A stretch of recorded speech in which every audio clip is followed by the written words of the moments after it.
Dans cette arène profonde de révélation, frères et sœurs, comment puis-je m'entretenir avec vous en ces quelques minutes qui me sont imparties? Mais comme j'aime bien le faire, un peu de contexte. Le livre de Lévitique est l'un des livres écrits par l'homme de Dieu, le prophète Moïse. Lévitique est le 3e livre de la Bible. Et ce n'est pas un hasard, parce que lorsqu'on étudie la vie des fils de Jacob, notamment Lévi, qui est le 3e fils de son père, parce que c'est de Lévi que descend la tribu sacerdotale. Lévitique nous enseigne comment servir le Seigneur, comment on peut s'approcher d'un Dieu qui est saint. Parce que Lévi, je vous rappelle, était appelé à servir le Seigneur. Ils étaient appelés à servir dans le sacerdoce. Donc dans Lévitique, on est en train de nous montrer comment on peut s'approcher, comment on peut servir un Dieu saint. Après les avoir libérés de l'Égypte, par sa main puissante, Dieu a frappé les Égyptiens. Mais Dieu maintenant veut trouver une place, un lieu où il peut habiter. Il veut demeurer au milieu de son peuple. C'est comme ça que Dieu ne veut plus se contenter seulement d'être le Dieu des miracles, mais il veut aussi être le Dieu de la présence. C'est comme ça que dans le livre de Lévitique, il donne des instructions à Moïse de comment on devait s'approcher de lui. Il donne des instructions spécifiques. Il y avait des sacrifices qui devaient être faits.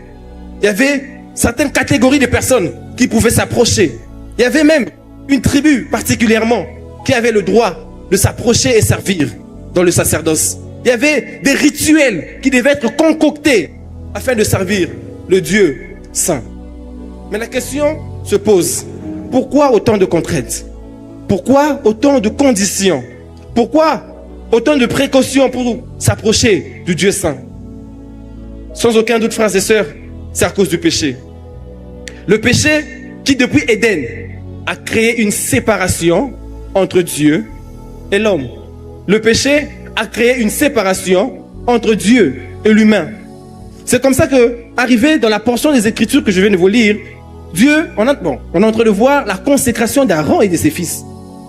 Et avant toute chose, parce que là, ils doivent servir, ils doivent entrer dans le sacerdoce, ils doivent être intronisés.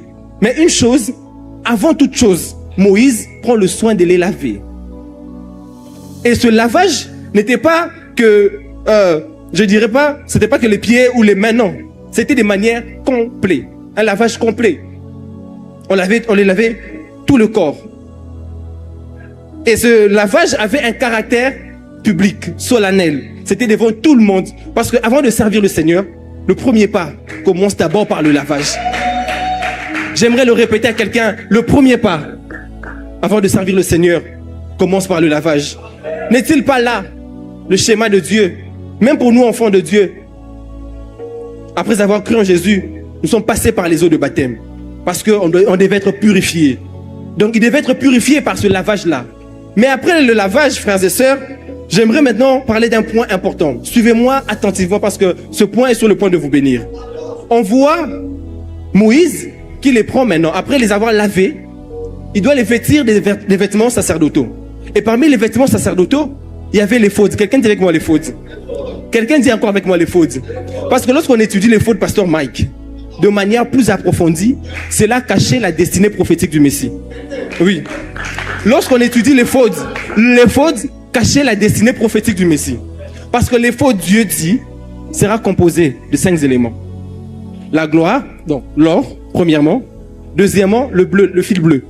Troisièmement, on aura le pourpre. Quatrièmement, on aura les cramoisis ou encore l'écarlate.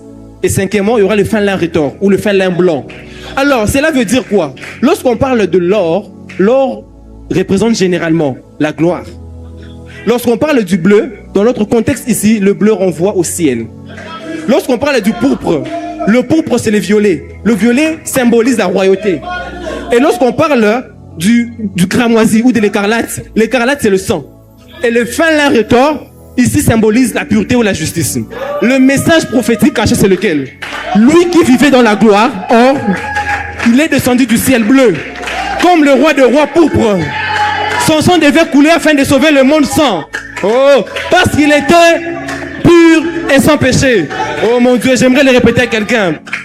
Lui qui vivait dans la gloire, or, est descendu du ciel bleu. Il était descendu comme le roi des rois, pourpre. Son sang devait couler afin de sauver le monde. Cramoisi, parce qu'il était juste et sans péché. Fin à un retort. J'aimerais déclarer sur la vie d'une personne. Qu'en cette semaine, la gloire de Dieu soit ton partage. Ton amen n'est pas arrivé ici. Que la gloire de Dieu soit ton partage en cette semaine. Que le ciel soit ton horizon. Que tu règnes en roi dans le domaine dans lequel tu évolues. Que le sang de Jésus te garde. Et que sa justice soit ton partage.